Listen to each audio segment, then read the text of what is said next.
I know that I just met you, but you look, oh girl, you blow my mind. I know what I would like to do, but you just keep on talking. I see your dog needs walking. Your folk drive you insane.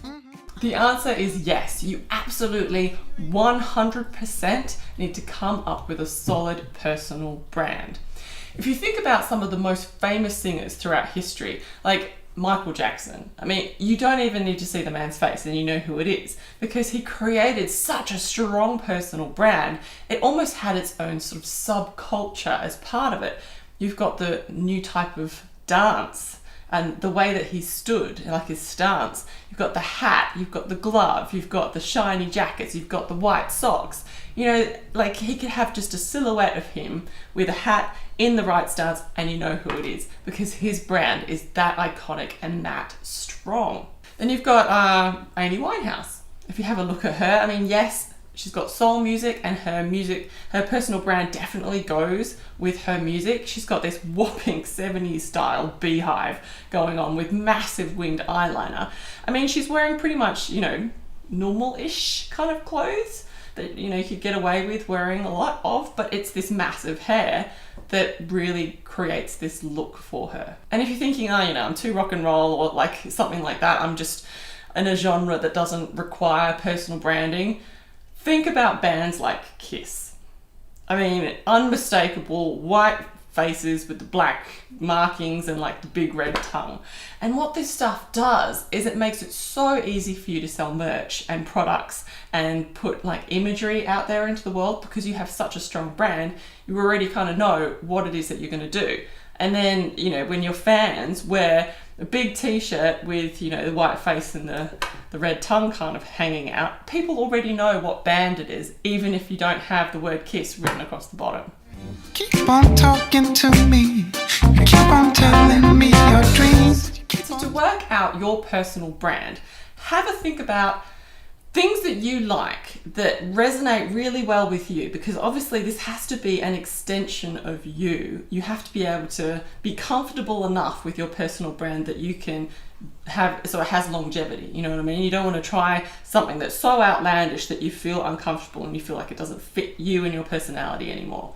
So think about, you know, other singers that you like. Think about subcultures that you like. I mean, are you into street skating? I mean, that could be, you know, have a lot of imagery that kind of goes with that subculture, and it can also attract fans a lot within that subculture. You know, are you into vintage glamour, old Hollywood style stuff? You know, what is it that you love? I mean, I encourage you just to write a big list and to get really technical with this stuff. Oh goodness, who do I want to be? I mean, look, let's just say Dita Von Teese is absolutely fabulous, but she's a little risque for me. I mean, traditional jazz singer vibe, lounging on a piano, no, boring. I mean, I like sparkles and old Hollywood glamour, but I'm not traditional, you know, I'm different. I'm a little Chanel crossed Jean-Paul Gaultier. I mean, I'm a musician, I can do whatever I like, but oh God, dude, this is hard. I need refreshments, this is too hard. But the thing is, it does take a while to develop your personal brand. And it can be a little scary as well to really feel like you've come home and that you're reflecting exactly the images that you want to reflect, because sometimes, you know, you have to push the boundaries and that could be a bit scary. So when I first started trying to work out what my personal brand is, I used to put pictures like this up online. And I thought that they were kind of arty and cool, but they didn't really tell a story. They didn't really showcase me as a musician. I mean, they were just kind of like okay pictures. But it wasn't until I really started thinking about my music and the messages that I wanted to get across in my music, how I wanted people to feel, that I really felt like I came home to my own personal branding.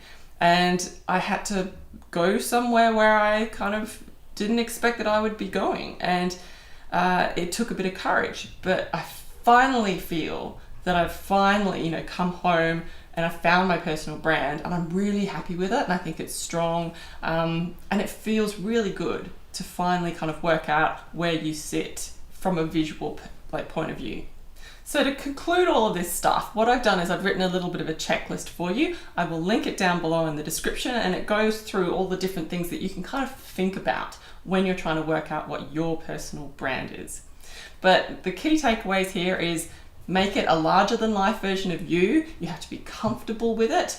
Think about things that you already love and what you would love to wear on stage, love to be able to express in pictures and things like that. But most importantly, have fun with it and treat it like another form of art. I hope that helps you out a little bit. Thank you so much for watching. Don't forget to subscribe and like this video if you enjoyed it, and I will see you again very soon. See you move.